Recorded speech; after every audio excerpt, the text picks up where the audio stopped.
Voilà, et donc ça a toujours été un lieu de vie. Après, c'était un lieu qui était occupé par les premiers industriels qui allaient creuser des fours à chaux pour transformer le calcaire des calanques en chaux pour la construction. C'est un endroit où le sable était extrait dans les sablières de Sormiou, dans les sablières aussi de Marseille-Vert. C'est un endroit où on faisait du charbon de bois, malheureusement, en coupant les arbres. Et pour revenir à une période plus lointaine, c'est un endroit aussi où il y avait des agriculteurs, puisqu'ils ont retrouvé sur l'île de Rioux une meule à grès et une meule à grains taillée dans du grès qu'ils ont trouvé sur l'île de Rioux. Et cette meule à grains est extraite du plateau des Chèvres, qui est aujourd'hui submergé par 12 mètres d'eau. Donc c'était une pierre qui a pu être extraite avant que la mer remonte. La dernière remontée des eaux, c'est 6000 ans. 6000 ans avant Jésus-Christ, donc ça fait quelque temps.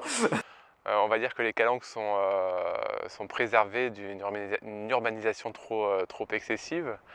Et ce qui me frappe dans les calanques, c'est qu'à côté d'une grande ville comme Marseille, on a un littoral qui est resté très préservé et très naturel.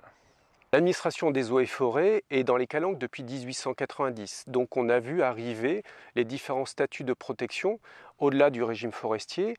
Dans les années 70, il y a eu donc l'arrivée du site classé pour protéger ce paysage contre les constructions, contre les grosses modifications du paysage. On a installé des SNIEF, des zones naturelles d'intérêt écologique, faunistique et floristique.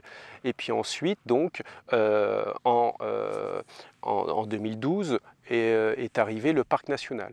Donc ça a été un cheminement d'année en année sur différents statuts de protection jusqu'à aujourd'hui où nous sommes en cœur de parc national. Nous sommes à Luminy, donc le domaine de Luminy qui est une zone d'adhésion au sein du parc national des Calanques.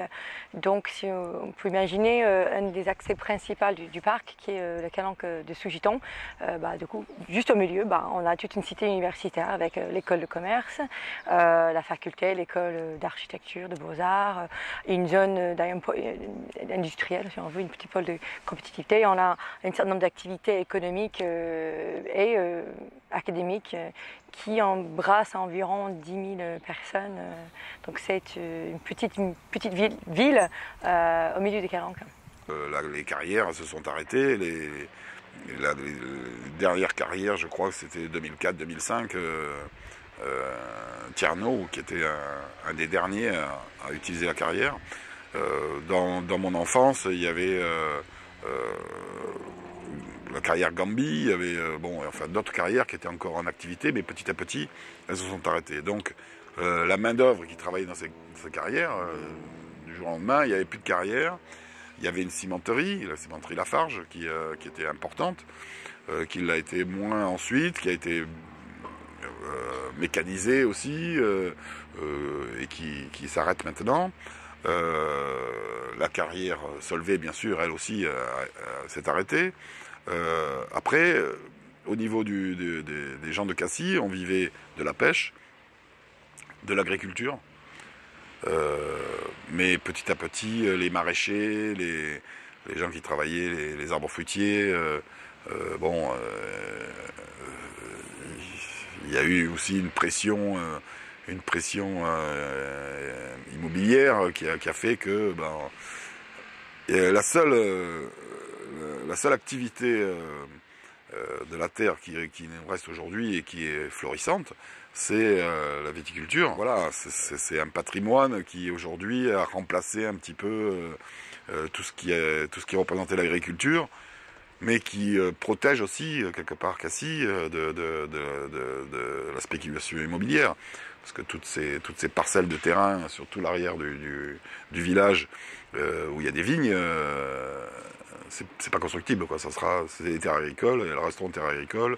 C'est des parcelles qui protègent aussi Cassis des incendies, qui sont entretenues, je pense qu'on est arrivé à un stade où il faut arrêter de grignoter le Cap Canaille et le Mont Gibao, mais bon.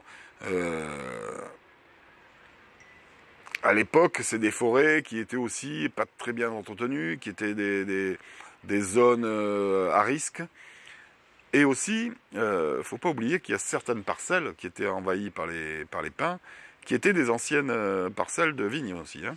C'est-à-dire qu'elles étaient exploitées, ensuite elles ont été moins, elles ont été laissées à l'abandon ou en jachère.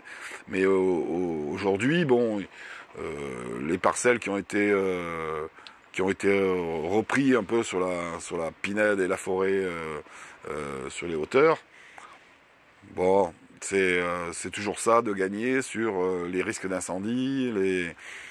Maintenant, bon, je pense qu'ils iront pas plus loin, hein, de toute façon, parce que vu la déclivité du terrain qu'il y a, ils sont allés au maximum.